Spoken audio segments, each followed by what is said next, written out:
2082 साल नेपालको इतिहासमा एक महत्त्वपूर्ण अध्याय बनेर उभियो र आज यो सालको अन्तिमतिर उभिँदा हामी फर्केर हेर्दैछौँ यो साल वास्तवमा कस्तो थियो। यो भिडियो 2082 सालभरि हाम्रो मनमा उब्जिएका अनेक कस्तो छहरूको समग्र कहानी हो।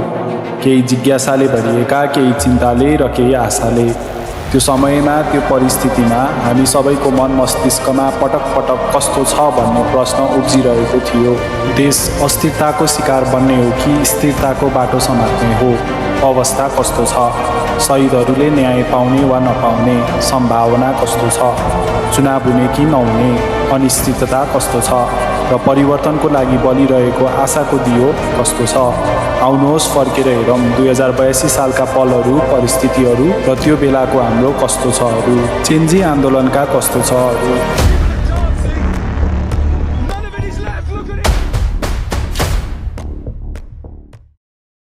नेपो बेबी ट्रेन्ड कस्तो छ? जब डिजिटल दुनियाँमा एउटा नयाँ लहर छायो, तब समाजको एउटा तितो यथार्थ सतहमा आयो nepo baby trend. TikTok, Reddit र इन्स्टाग्रामका पर्दाहरू #नेपोकिड्स नेपाल र #वेकअप च्यालेन्जले भरिए। तर यो पश्चिमा देशको जस्तो फिल्मी दुनियाँको मात्र कुरा थिएन। यो त नेपाली समाजमा जकडिएको आर्थिक खाडलको कथा थियो। एकातिर नेताका सन्तानहरूको विलासी जीवन, महँगा गाडी, वैदेशिक भ्रमण र ब्रान्डेड पहिरन, अनि अर्कोतिर त्यही मोबाइलको स्क्रिनमा देखिने खाडी जान लागेका युवाहरूको लाम र तुइन चुडिएर नदी तर्न बाध्य विद्यार्थीहरूको सङ्घर्ष। ती स्प्लिट स्क्रिन भिडियोहरूले एउटै प्रश्न सोधिरहेका थिए, हाम्रा बा आमाले तिरेको कर, तिम्रो विलासी जीवन र वैदेशिक भ्रमण खर्च, यो न्याय कस्तो छ? ठुला दलका शीर्ष नेताका छोराछोरी र नाति नातिनाहरू जब यो एक्सपोजरको घेरामा परे, तब एउटा नयाँ आक्रोशको लहर छायो, nepo baby trend. Social media ban कस्तो छ? हिजो सामाजिक सञ्जालमा एउटा प्रोटेस्ट सुरु भएको छ। 2082 साल भदौ 4 गते तत्कालीन सरकारले एउटा यस्तो निर्णय गर्यो जसले आगोमा घिउको काम गर्यो। युट्युब, फेसबुक र व्हाट्सएप सहित 26 वटा सामाजिक सञ्जालमाथि एकैपटक प्रतिबन्ध लगाइयो। सरकारको लागि यो कानुनी प्रक्रिया थियो, तर डिजिटल दुनियाँमा बाँचेको नयाँ पुस्ताको लागि यो साँझको अँध्यारो जस्तै थियो। जब अभिव्यक्ति स्वतन्त्रता खोसिएको आभास भयो र आफ्नो कुरा राख्ने थलो नै बन्द गरियो, तब युवाहरूको आक्रोश स्वाभाविक थियो। नेपो बेबी ट्रेन्ड मार्फत नेताका विलासी सन्तानहरूलाई प्रश्न सोधिरहेको युवाहरूलाई जब चुप लगाउन खोजियो, तब शान्त रहेको सागरमा आँधी आयो। जेनजीको आक्रोश कस्तो छ?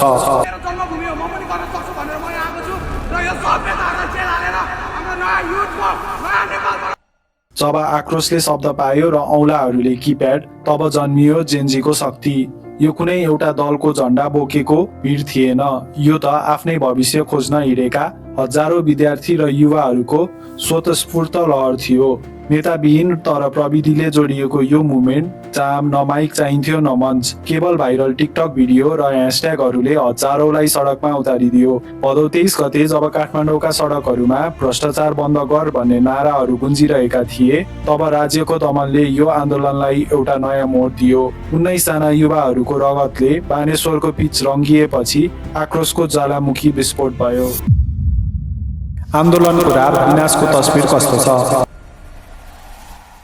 भदौ 24 गते सडकको आक्रोश नियन्त्रण बाहिर गयो र नेपालले अकल्पनीय विनाश देख्यो। राजनीतिक विरोध मात्र होइन, वर्षौंदेखि थुनिएको आक्रोशको विस्फोट। आन्दोलनको रापले निम्त्याएको त्यो विनाशको तस्बिर अत्यन्तै भयावह र हृदय विदारक थियो। सडकको अनियन्त्रित आक्रोशले राजनीतिक विरोधको सीमा नागेर वर्षौंदेखि सञ्चित असन्तुष्टिलाई विस्फोट गराउँदा देशले अकल्पनीय क्षति बेहोर्नु पर्यो। राज्यका प्रमुख अङ्गहरू, संसद भवन, सिंहदरबार र सर्वोच्च अदालत मात्र नभई पूर्व प्रधानमन्त्री तथा मन्त्रीहरूको निजी निवास समेत हिंसाको चपेटामा परे। व्यावसायिक मलहरूमा भएको तोडफोड र आगजनीले अर्थतन्त्रलाई धराशायी बनायो भने अनगिन्ती मानिसले आफ्नो रोजगारी र जीविकोपार्जनको आधार गुमाए। सरकारी कार्यालय र प्रहरी चौकीहरूमा भएको व्यापक ध्वंसले प्रशासनिक संरचनालाई नै छिन्न भिन्न पारिदिएको थियो। सबैभन्दा दुःखद पक्ष त मानवीय क्षति रह्यो, जहाँ कैयौं नागरिकले ज्यान गुमाए र ठूलो संख्यामा मानिसहरू अङ्गभङ्ग भई घाइते भए।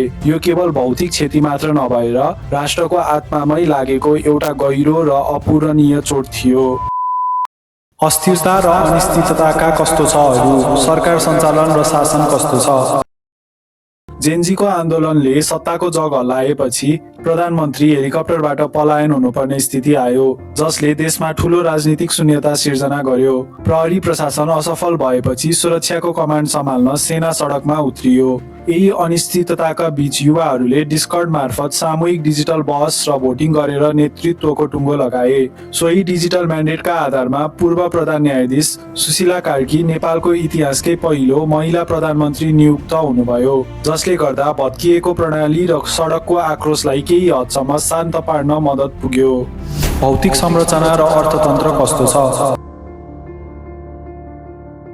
आन्दोलनको रापले देशको भौतिक संरचना र अर्थतन्त्रलाई छेदविच्छेद तुल्यायो सडकको आक्रोशले संसद भवन सिंहदरबार र सर्वोच्च अदालत जस्ता राज्यका गौरवमय धरोहरहरू मात्र नभई निजी व्यावसायिक प्रतिष्ठान र सर्वसाधारणका सम्पत्ति समेत खरानी बनाइदियो यसले गर्दा अर्बौंको भौतिक क्षति हुनुका साथै वैदेशिक लगानी र पर्यटन क्षेत्रमा गम्भीर प्रभाव परेर देशको जीडीपीमै ठूलो असर पर्ने संकेत देखियो फागुन 21 मा तोकिएको चुनावको सम्भावना कस्तो छ फागुन 21 तपाईँ इलेक्सन गर्न सक्नुहुन्छ म लेखेर दिन्छु यो रेकर्डमा तपाईँ अगाडि राखेर ल गराएर हेर्नुहोस् म मेरो जीवनमा पोलिटिक्स छोड्छु फागुन 21 गतेका लागि तोकिएको चुनावको सम्भावना त्यस बेलाको अस्थिर स्थितिमा निकै न्यून थियो देशभरका भौतिक संरचनाहरू ध्वस्त भएको र सुरक्षा निकायको मनोबल शून्यमा झरेको अवस्थामा तत्काल निष्पक्ष निर्वाचन गराउनु फलामको चिउरा चपाउनु सरह बनेको थियो आफ्नै चौकीहरू जलेको आफ्नो केही सहकर्मीहरू गुमाइएको र नेतृत्वले सुरक्षा दिन नसकेको पीडामा रहेका प्रहरीहरू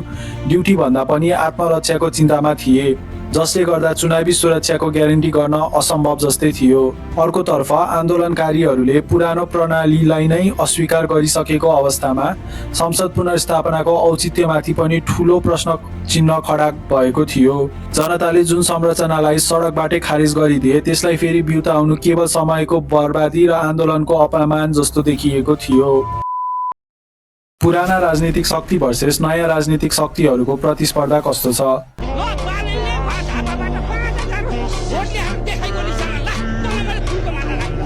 अस्थिरता र अनिश्चिततालाई चिर्ने एकमात्र उपायको रूपमा चुनावलाई हेरियो त्यसकारण चुनावको पक्षमा दुवै पुराना शक्ति र नयाँ शक्ति जाने वातावरण भयो यस समयमा पुराना र नयाँ राजनीतिक शक्तिहरू बीचको प्रतिस्पर्धा अत्यन्तै तीखो र अस्तित्वको लडाई जस्तो देखिएको थियो दशकौंदेखि सत्ता सम्हाल्दै आएका पुराना शक्तिहरू जनआक्रोशको अगाडि निरीह बनेका थिए भने जेन्जीको समर्थन पाएका नयाँ शक्तिहरू सिस्टम रिबुट गर्ने अठोटका साथ चुनावमा उत्रिएका थिए एकातिर पुराना दलहरू शेरबहादुर देउवाको घरमा भएको पैसा एआई प्रयोग गरी बनाइएको भन्ने जस्ता भ्रमपूर्ण अफवाहहरू व्यापक रूपमा फैलाइरहेका थिए भने अर्कोतिर नयाँ शक्तिहरू परिवर्तनका आशाका किरणहरू देखाएर एक ढिक्का भएका थिए यो बीचमा धेरै कस्तो छहरू उत्पन्न भए बालेन शाह झापा 5 मा चुनाव लड्ने र जित्ने चान्स कस्तो छ जनताको नयाँ दलप्रतिको विश्वास कस्तो छ बालेन शाह नेपालको प्रधानमन्त्री बन्ने चान्स कस्तो छ चुनाव पछिका कस्तो छ नयाँ शक्तिको उदय कस्तो छ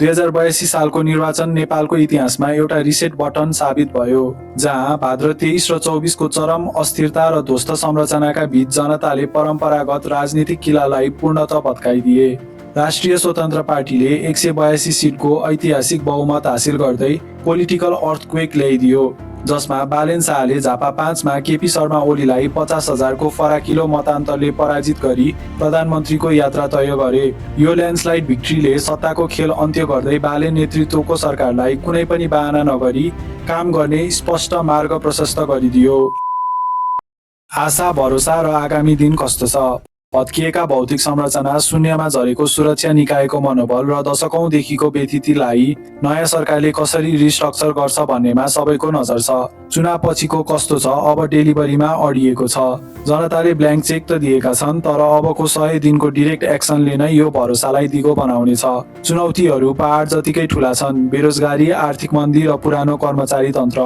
तर जेन्जी रिभोल्युसन र जनताको नयाँ म्यान्डेटको ऊर्जाले भन्छ अँध्यारो सकिएको छ अब काम गर्ने बेला आएको छ 2082 को कस्तो छ को उत्तर त हामीले पायौं अब पालो 2083 मा हाम्रो मन मस्तिष्कमा आउने कस्तो छ प्रश्नहरू जसको सुरुवाती कस्तो छ प्रश्न हुन सक्छ अब नेपाल र नेपालीको साँच्चीकै सुखी र समृद्ध हुने सम्भावना कस्तो छ